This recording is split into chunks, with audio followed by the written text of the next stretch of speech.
अध्यात्म विज्ञान कोई धर्म या संप्रदाय नहीं है, ये स्पिरिचुअल साइंस है जो कुदरत के कानून पर आधारित है।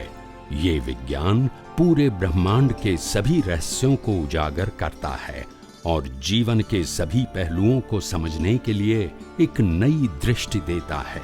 इसी को आर्ट ऑफ विजन कहते हैं, दुनिया को देखने की एक नई दृष्टि, जो अध्यात्म विज्ञानी परम पूज्य स्वामी श्री कमलेशानंद जी के निर्देशन में सनातन सत्य का अनुसंधान कर हमारे जीवन को प्रकाशित करे। जय सच्चिदानंद। क्योंकि ये विज्ञान अल्टीमेट है, उसके आगे कुछ है नहीं, नंबर 1। एंड नंबर 2, ये विज्ञान ही निष्पक्षपाती है। जो पक्ष पंथ वाड़ा व्यक्ति संप्रदाय को प्रोजेक्ट नहीं करता है। यस और नो? ये विज्ञान ही ऐसा है जिसमें कन्वर्जन नहीं है। क्या नहीं है? भाई आप किसी कोई भी धर्म को मानते हैं तो करो ना, ये तो मन वचन काया का सब्जेक्ट है। मैं तो दृष्टि की बात करता हूँ, दृष्टि में ज्ञान दर्शन की बात करता हूँ। मन वचन काया कुछ भी करता है, वो मेरा सब्जेक्ट नहीं है। फिर वो राम को माने, कृष्ण को, महावीर को, शिव को, स्वामीनारायण, जिसको मानना है वो माने, वो तुम्हारे मन वचन काया का सब्जेक्ट है। मेरे लिए आध्यात्म में मन वचन काया की अवस्था मात्र, और उसमें मैं डिबेटिंग नहीं करता हूँ क्योंकि सब्जेक्ट ही नहीं है मेरा। मेरा सब्जेक्ट है आपका ज्ञान और दर्शन, जो दृष्टि की बात है। ये फिजिकल लाइफ वो मेरा सब्जेक्ट नहीं है, जो भी है। और इसीलिए मैंने कहा आध्यात्म विज्ञान में फॉर्मेट नहीं होता है। आध्यात्म विज्ञान में सामायिक प्रतिक्रमण, पाप पुण्य प्रायश्चित नहीं होता है। खुलेआम बोलता हूं ना मैं प्राइवेटली नहीं बोलता हूं ना। और आज अनेक साधु संत सन्यासी मेरे साथ बात करते हैं, तो कहने का मतलब ऐसे आचार्य भगवंत भी जो है, जो आगम के ज्ञाता है, ये भी विज्ञान सुनने के लिए तरस रहे हैं। Because now they know the difference between the books knowledge and experience knowledge. Now they know. पहले क्या था भाई, हमारे किताब में लिखा है वही अंतिम सत्य है, हम उससे आगे कुछ जानना चाहते हैं या मानते भी नहीं। ये पहले उसकी एक पकड़ थी, पकड़ समझते हैं ना, थी। कितने आचार्य भगवंतों की पकड़ निकल गई, समझ में आया? कितने आचार्य भगवंतों की,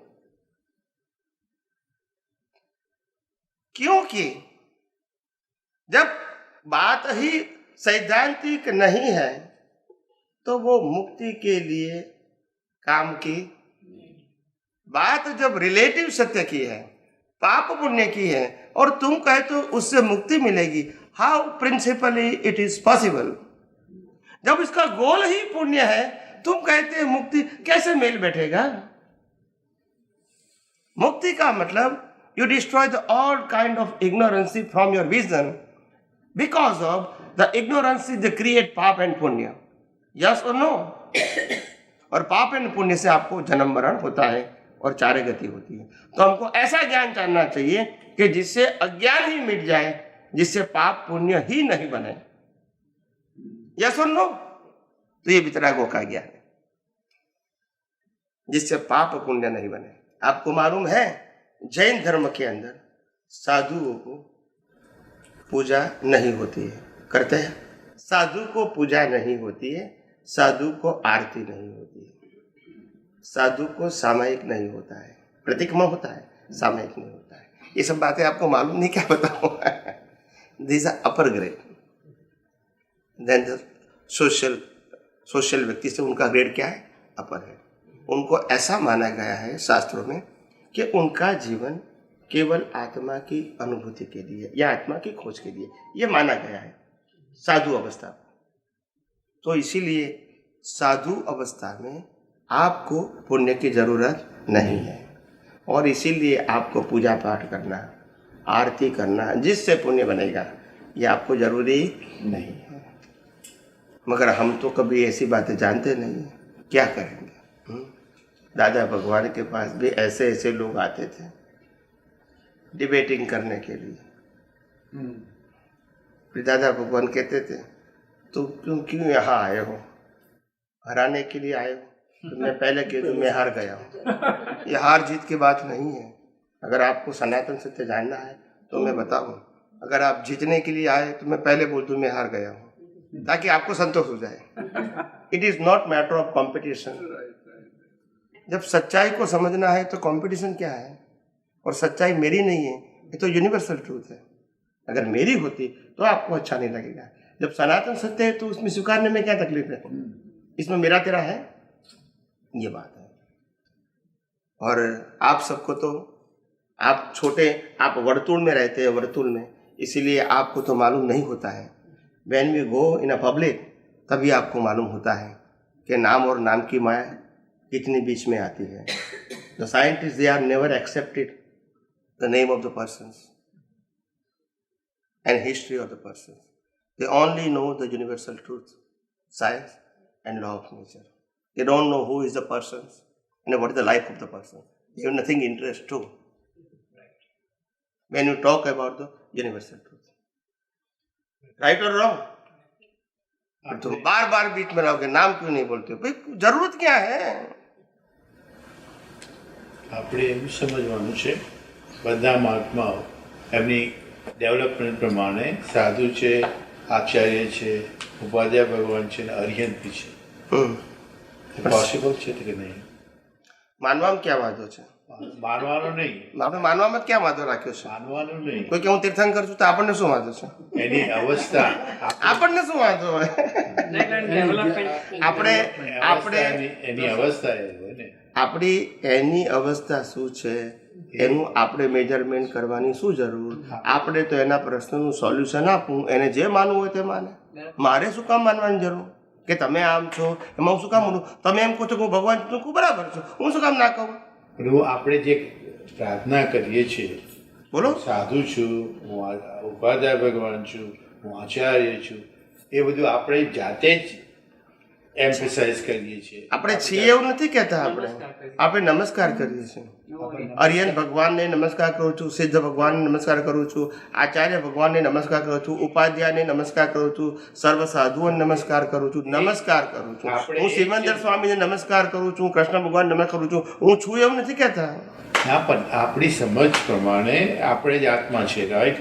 પણ એટલે જ કીધું કે એ માનવામાં ક્યાં આપણને વાંધો જ છે? કોઈને જે માનવું હોય તું ક્યાં ના પાડીએ છું? હું ના પાડું તો પસંદ છે, હું તો આ પાડું છું, જેને જે માનવું હોય તે માને. હું એવું કહેતો હોય કે તમારે ના માને તો બરાબર છે. દરેક વ્યક્તિને પોતાના સ્ટેટસ માટે જે માનવું હોય એ માનવાનો સ્વતંત્ર અધિકાર છે. એમાં કોઈ આપણે કશું કહી શકીએ નહીં. આપણું કામ એના પઝલનું સોલ્યુશન આપવાનું છે. પણ એ એમ કહે છે કે હું ભગવાન છું તો આપણને શું વાંધો છે? ના, આપણું નુકસાન શું છે? આપણને શું નુકસાન છે? આપણે એમાંથી ડિબેટ કરવાનું છે કે ભાઈ હું ભગવાન છું એવું કોઈ માનતું હોય તો હવે ડિબેટ કરવું છે? શું કરવું છે? એ માને છે તો એ તો કે ખ્યાલ આવ્યો? દાદા ભગવાન પાસે 1984માં સોરી, દાદા એ વખતે અમેરિકા 83માં સોરી અમેરિકા નહોતા આવ્યા, ચંદ્રકાંત બી એક્સપાયર થઈ ગયા હતા. તો એ વખતે એક બ્રાહ્મણ વેદાંત ઉપર છેલ્લા 40 વર્ષથી પ્રવચન કરતા હતા અને એમની ઉંમર એ વખતે 85 હશે એપ્રોક્સિમેટ. કોઈ મહાત્મા એમને લઈને આવ્યા અને ભગવા કપડાં પહેરતા હતા, સંસારી હતા પણ ભગવા કપડાં, ત્યાગી જેવું જીવન જીવતા હતા અને વેદાંત ઉપર પ્રવચન કરતા હતા. લાસ્ટ 40 years, કેટલા? 40 વર્ષ. એટલે એમને કેટલું ગાઢ થઈ ગયું હશે. એ કોઈ મહાત્મા એમને દાદા પાસે લઈને આવ્યા એટલે દાદા એમને રિસ્પેક્ટ કર્યું, એમને આસન આપ્યું, બેસાડ્યા વ્યવસ્થિત, અને એમનો ડ્રેસ પણ ભગવા હતો. અને પછી વાતચીત શરૂઆત થઈ અને દાદાએ કીધું કે આપ શું જાણો છો? પહેલાં પરિચય માંગ્યો અને પછી આપ શું જાણો છો? એટલે પછી એને બધી વાત કરી કે હું છેલ્લા 40 વર્ષથી હું પોતે બ્રાહ્મણ છું અને વેદાંત ઉપર મારો અભ્યાસ છે અને વેદાંત ઉપર હું પ્રવચન કરું છું, ચારે વેદાંત હું જાણું છું, વગેરે વગેરે બધી વાતચીત કરી. અને પછી વેદાંતમાં શું શું કહ્યું છે એ એમને કહેવા પ્રયત્ન કર્યો કે વેદાંતમાં આમ કીધું, આમ કીધું, આમ કીધું, વોટ એવર ઇટ ઇઝ. સારું જ કીધું એમને, જે વેદાંતમાં કીધું તું એ જ કીધું, એવું નથી કે અંદર હતું એ ના કીધું. એ બધું લગભગ એને અડધો કલાક સુધી એને પરિચય અને એક્સપ્લેનેશન વેદાંત ઉપર આપ્યું. અડધો કલાક પછી દાદાએ કીધું, ચોપડીનું ના બોલો, તમારી મહી શું ઉગ્યું છે એ બોલો. ના સમજાય. ચોપડીનું ના બોલો, તમને શું ઉગ્યું છે. ઉગ્યું ખ્યાલ આવ્યો? What you achieve, what you realize, please explain. If you transfer the books knowledge, it is okay, but if you cannot transfer, I can read it from the books. I don't require you are physically. Am I right? But whatever you can achieve as a experience, as a application, please explain. તો ના કરી શક્યા, ના સમજાય. તો value કોની? અનુભવ. એમની પણ સાસુ તો સાચા જ બોલે છે ને. શાસ્ત્ર બોલે તો તમે આજે આપતવાણીમાં તો સાચું જ બોલો છો ને, કે ખોટું બોલો છો? આપતવાણીમાં લખ્યું છે એ જ બોલો છો ને, પણ એને અનુભવ કહેવાનો લોકો કહે ને ના. દાખલો આપું છે ને પણ સમજી જાઓ ને.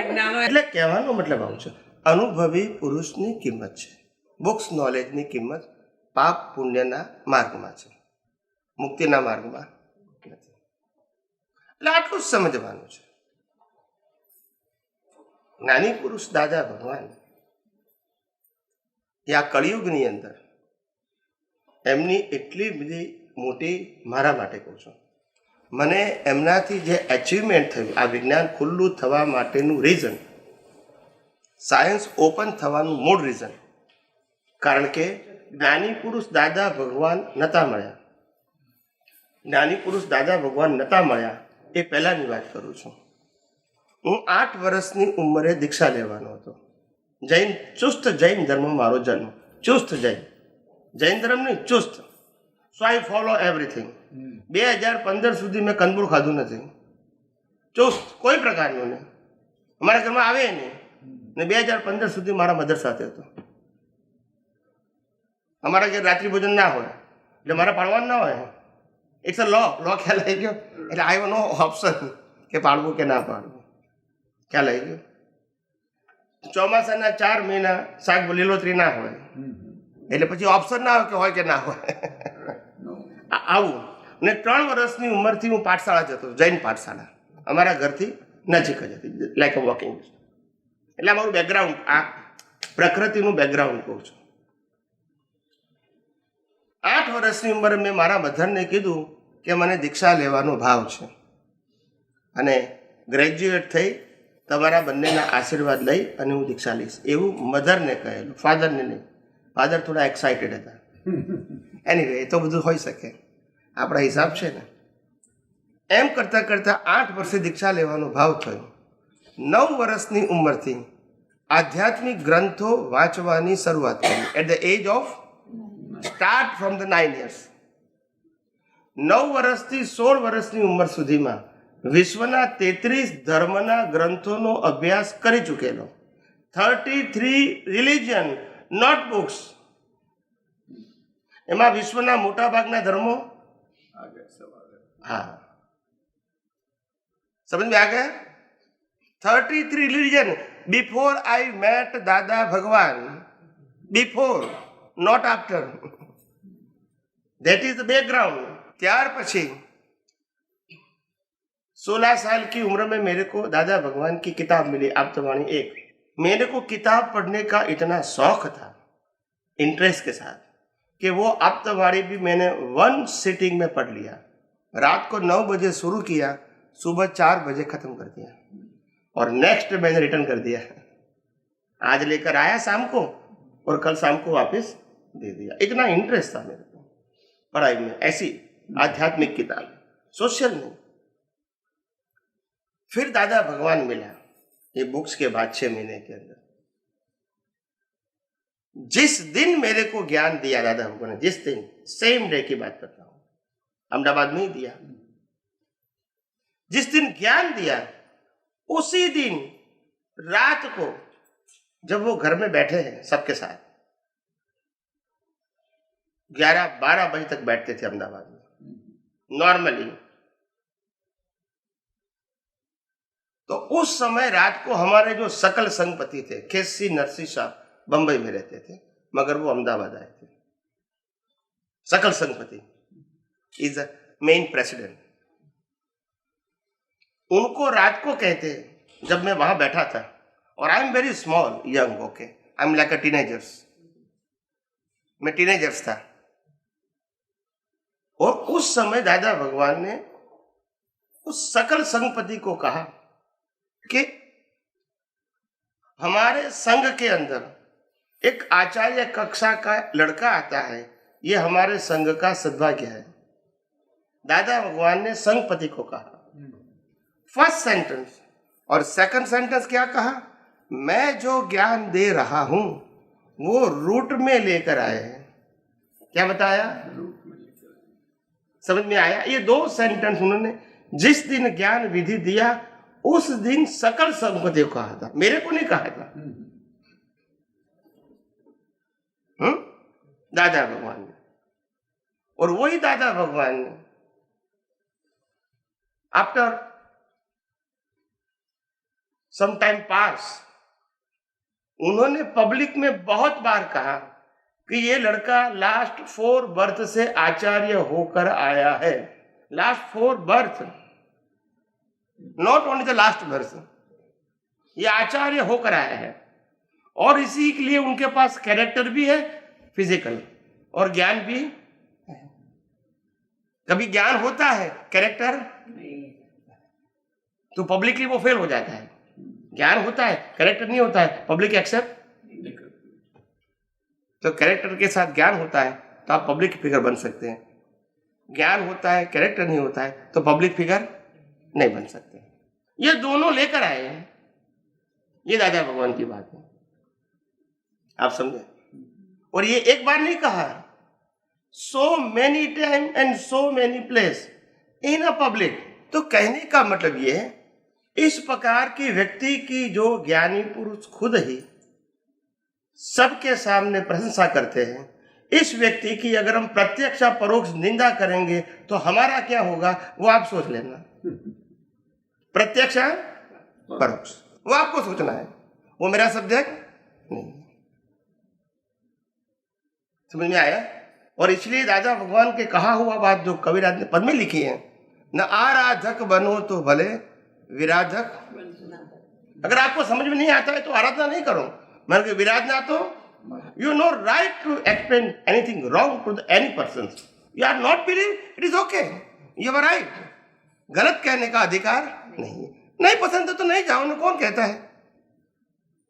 मैं क्यों कहूंगा राम गलत है, कृष्ण गलत है, महावीर गलत है? क्यों कहूंगा? Why? What is the reason behind?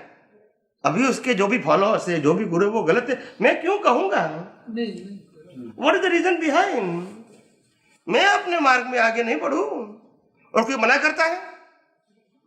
अगर कोई व्यक्ति को अपने जीवन में विकास करना है तो एनीबडी कैन रिस्ट्रिक्ट। तो विकास करने में कौन मना करता है?